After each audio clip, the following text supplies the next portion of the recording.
दोस्तों, जब किसी व्यक्ति की मृत्यु होती है और उसके पास संपत्ति भी होती है तो उस संपत्ति को उनके जो वारिस हैं उन्हें ट्रांसफ़र किया जाता है। लेकिन दोस्तों, यह स्वतः ट्रांसफ़र नहीं होता है, इसे ट्रांसफ़र कराना पड़ता है, जिसे वरासत कहा जाता है। वरासत कैसे लगवानी है, घर बैठे वरासत कैसे लगेगी, अपने मोबाइल से आवेदन कैसे कर सकते हैं, आज की इस वीडियो में यही बताने वाला हूं। तो दोस्तों नमस्कार, मेरा नाम ओम प्रकाश सांडिल्य है और आप देखना शुरू कर चुके हैं सांडिल्य स्कूल ऑफ लॉ।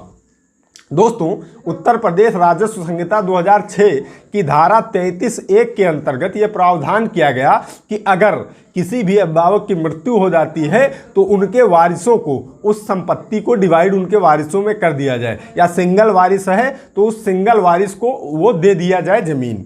अब दोस्तों, पहले जो प्रक्रिया थी वो यह थी कि आपको न्यायालय में एक वाद लाना होता था अपने उत्तराधिकार पाने के लिए, यानी आपको वरासत अगर तब मिलेगी जब आप न्यायालय में कोई वाद योजित करते थे। ऑफलाइन प्रक्रिया थी, आप न्यायालय में मुकदमा दायर करते थे, मुकदमा चलता था, उस पर कानून गो लेखपाल की रिपोर्ट लगती थी। इसके बाद आदेश होने, तहसील से आदेश होने के बाद आपके नाम, आपके जो परिजन थे उनकी संपत्ति चढ़ती थी।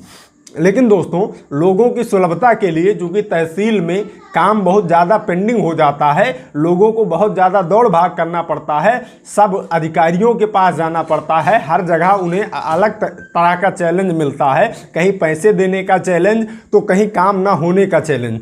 इस सारी चीज़ों को देखते हुए अब जो वरासत का वाद है वो ऑनलाइन कर दिया गया है और बहुत ही आसान तरीके से आप ऑनलाइन आवेदन कर सकते हैं वरासत के लिए। आपको किसी की आवश्यकता नहीं होगी। अगर आपके हाथ में एक स्मार्टफोन है, मोबाइल है, तो आप उसके माध्यम से आवेदन कर कर घर बैठे आप वरासत लगवा सकते हैं, अपने पिता की संपत्ति या अपने अन्य किसी वारिस की संपत्ति अपने नाम करवा सकते हैं। तो दोस्तों, आवेदन कैसे करना है, आइए इस बारे में चर्चा करते हैं। दोस्तों, सर्वप्रथम आपको ये करना है, अगर आपके पास डेस्कटॉप है या आपके पास मोबाइल है, अगर आपके पास मोबाइल है तो उसके क्रोम ब्राउज़र में चले जाना है, यदि आपके पास डेस्कटॉप है तो उसके क्रोम ब्राउज़र में चले जाना है और वहाँ पर इधर बगल आपको शो भी हो रहा होगा, गूगल पर लिखना है वरासत ऑनलाइन।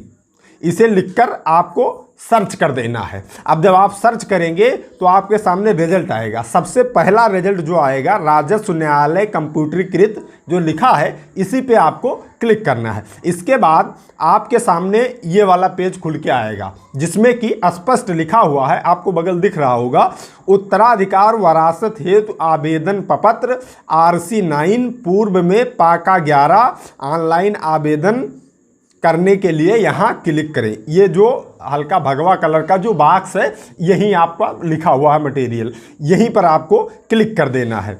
इसके क्लिक करने के बाद में अब दूसरा पेज जो आपको मिलेगा उसमें ये इंटरफेस आपको दिखाई देगा। ये जो बगल दिख रहा है इसमें साफ साफ लिखा है, राजस्व संहिता की धारा 33(1) के अंतर्गत उत्तराधिकार वरासत हेतु आवेदन प्रपत्र RC 9 पूर्व में पाका 11 का। अब यहाँ आप जब पहुँच जाएंगे, यहाँ आपको अपना मोबाइल नंबर दर्ज करना है। इसके बाद मोबाइल नंबर पर OTP भेजें, यहाँ आपको क्लिक करना है। इसके बाद OTP दर्ज करनी है। इसके बाद ये जो कैप्चा बगल में लिखा हुआ है इसे दर्ज करना है और आपको लॉगिन कर देना है। जब आप लॉगिन कर देंगे, अंदर चले जाएंगे, तब वहाँ आपको 4 भागों में अपना आवेदन पत्र भरना होता है। आपका आवेदन पत्र 4 खंड में होता है।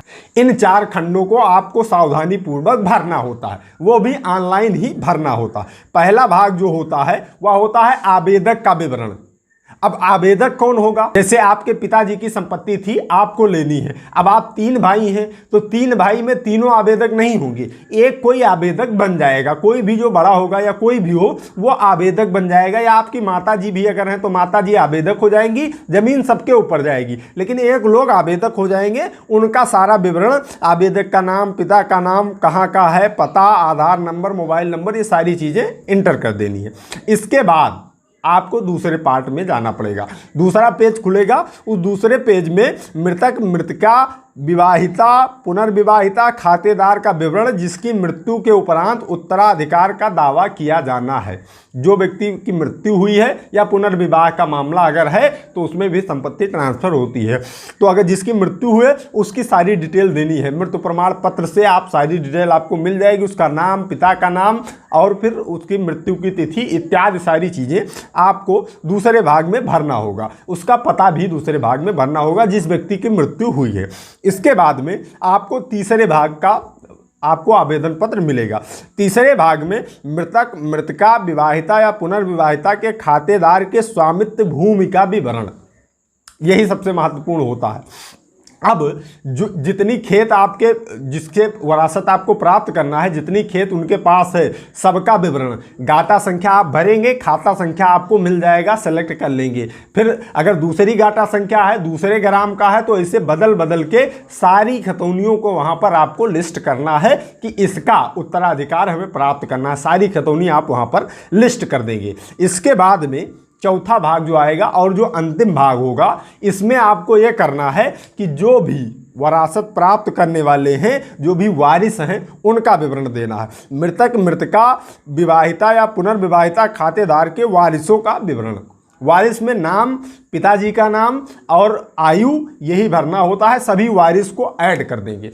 इसके बाद आप फाइनल सबमिट पर क्लिक कर देंगे। जब आप फाइनल सबमिट करेंगे तो आपको एक नोटिफिकेशन मिल जाएगा रजिस्ट्रेशन नंबर का। वो रजिस्ट्रेशन नंबर आप नोट कर लीजिए। फिर होम पर आएंगे तो उसी रजिस्ट्रेशन नंबर पर क्लिक करके आप उसका प्रिंट भी निकाल सकते हैं। और अगर आप फिजिकली मिलना चाहें तो फिजिकली ले जाकर आप लेखपाल साहब को प्रेषित कर सकते हैं या फ़ोन से बता सकते हैं कि लेखपाल साहब हमने आवेदन कर दिया है, इस पर आप रिपोर्ट लगा दीजिएगा। उस पर लेखपाल साहब की ऑनलाइन रिपोर्ट लग जाएगी और ऑनलाइन रिपोर्ट लगने के बाद में वरासत आपका हो जाएगा। आपका पाका 11 दर्ज हो जाएगा, खतौनी आपके नाम आ जाएगी। सारी झंझटों से आपको छुटकारा मिल जाएगा।